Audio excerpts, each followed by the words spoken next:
Today, we're going to be building on backwardation. Okay.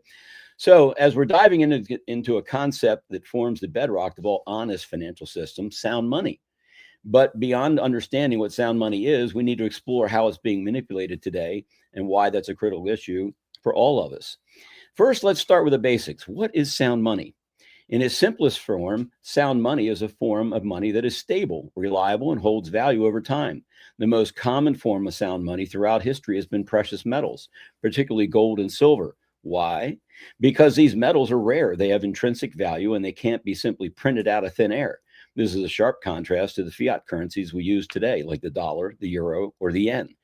Fiat money has no intrinsic value as well, says Voltaire.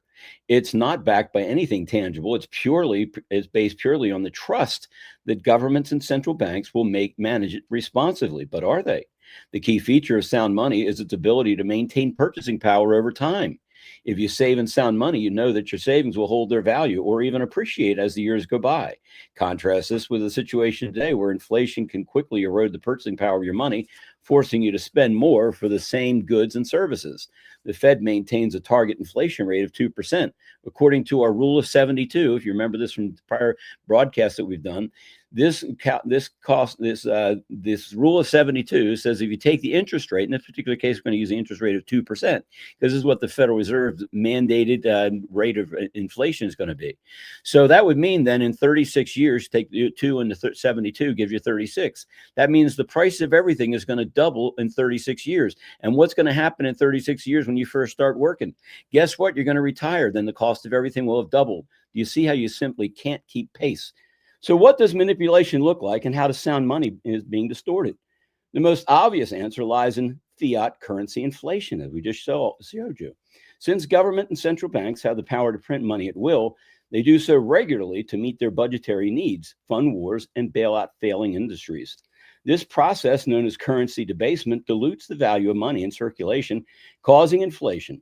In short, they're inflating the currency supply, which lowers the value of each dollar you hold. This is the opposite of sound money.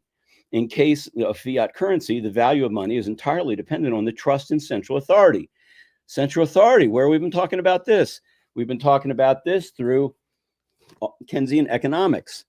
The most obvious answer lies in currency inflation. Since government and central banks have the power to print money at will, they do so regularly to meet the budgetary needs, fund wars, and bail out failing industries. This process, known as currency debasement, dilutes the value of money in circulation, causing inflation. In short, they're inflating the currency supply, which lowers the value of each dollar you hold, the opposite of sound money. In the case of fiat currency, the value of money is entirely dependent on the trust in central authority. Keynesian economics again. However, when that authority abuses its power, do you think they've been doing that? Through excessive money printing, as we've seen in many parts of the world, the purchasing power of money declines rapidly. Another key manipulation is seen in interest rates. Another thing they do as far as Keynesian economics is concerned, they adjust the interest rates. The central board does. It's not the market that determines this, and that's wrong.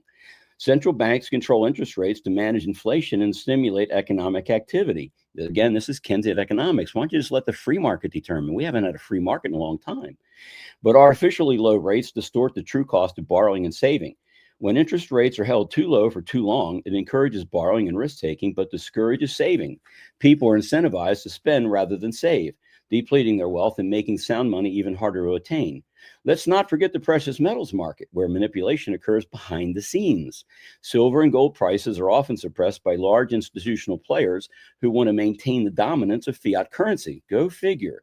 These players, such as central banks, Bank for International Settlements, or investment banks, JP Morgan, use paper derivatives to suppress the prices of precious metals, flooding the market with paper silver or gold that doesn't actually exist.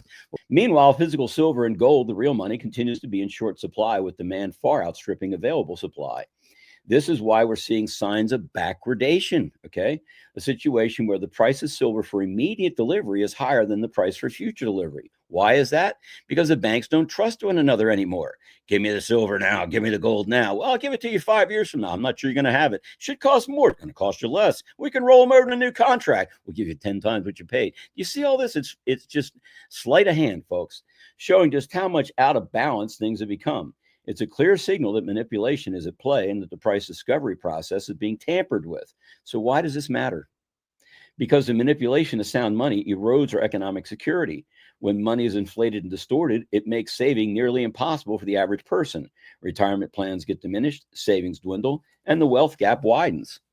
Worse yet, those in control of the central banks and elite are insulated from the consequences of their actions, just while the rest of us near the burden. So as we've seen in history, those who hold real sound money, such as gold and silver, are often the ones who come out ahead when fiat currencies fail, and they do, or when inflation runs rampant, which it does. Precious metals serve as a hedge. Now you may be wondering, what can we do about it? The answer lies in awareness and action. By understanding how sound money is manipulated, we can begin to make informed decisions about our finances. We can buy silver. We can buy gold and store real value in forms that can't be manipulated by central banks. More importantly, we can advocate for monetary reform, calling for a return to sound money principles where the value of our currency is tied to something real and tangible. To wrap up, remember that sound money isn't just a theoretical concept. It's the foundation for personal financial security, and is under constant attack by forces that benefit from instability. By understanding this, we can empower ourselves to protect our wealth and push for reforms necessary to bring us back to a more stable and secure financial future.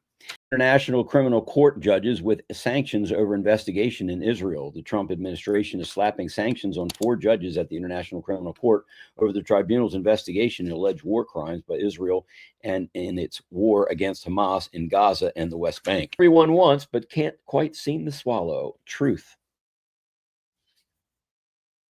The dark truth of September 11th.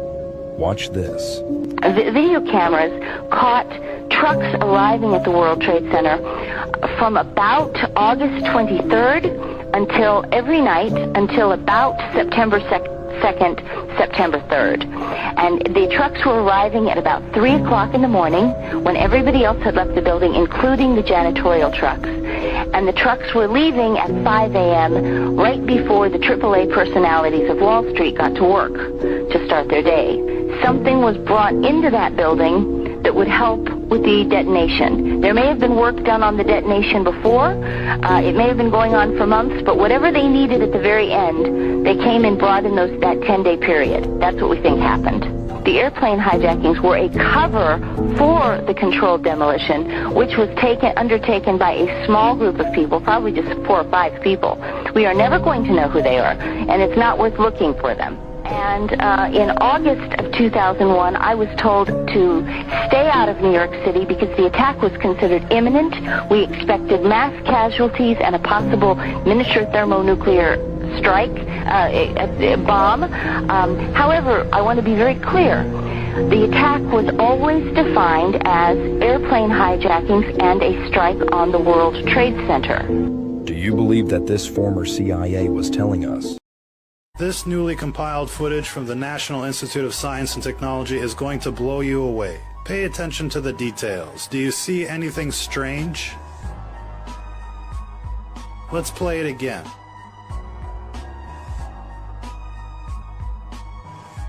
How about now? Do you see anything strange? If you pay attention, without any doubt, you can see the nose of this plane exit the other side of the building. You've seen this exact same footage before, but from a different angle.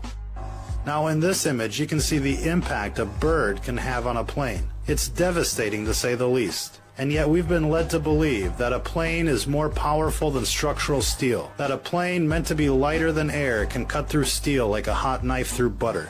The US government wanted to test what would happen if a plane crashed into the concrete walls of a nuclear power station. The jet sets off, bolted to a track to prevent takeoff. It's doing 500 miles an hour.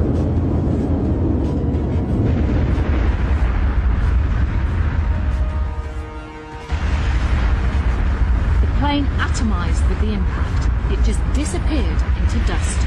Only the tips of the wings escaped total destruction. But the wall designed to move and absorb energy did its job well. When dealing with nuclear material, no test can ever be too drastic.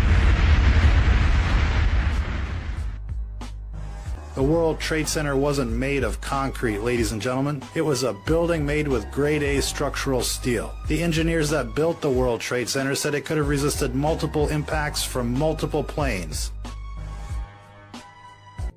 In this footage, we can see the wingtip disappear behind the corner of the building. And in this video, the entire wing disappears. Would it surprise you to know that the person that recorded this footage is the head of the MIT Media Lab? MIT level CGI, ladies and gentlemen. Notice how quickly explosives can transform this 100-story column resembling the World Trade Center into dust. This is exactly what happened on 9/11. High-velocity explosives triggered to cascade in a visual way that makes it look like the building collapsed at free-fall speeds. This is what happened on 9/11. Pay attention to these horizontal ejections. They're a classic sign of a controlled demolition. In this footage, you can see the same types of ejections occurring right around the zone of the collapse. There are multiple examples of this. It gets so sneaky that they let off a few charges as the second plane, Flight 175, hits the South Tower. It's bait and switch, ladies and gentlemen. And as people were looking at the explosion, rocking the South Tower, other explosions were occurring in the other tower. Now, you can deny the evidence if you want to, but one thing is clear. Absolutely everything that has been broadcast since 9/11 has been fake news. I want all Americans to go and watch the video of a would-be assassin coming a quarter of an inch from taking his life. Consider the lies they told you about Donald Trump, and then look at that photo of him defiant, fist in the air, when Donald Trump rose to his feet in that Pennsylvania field. All of America stood with him.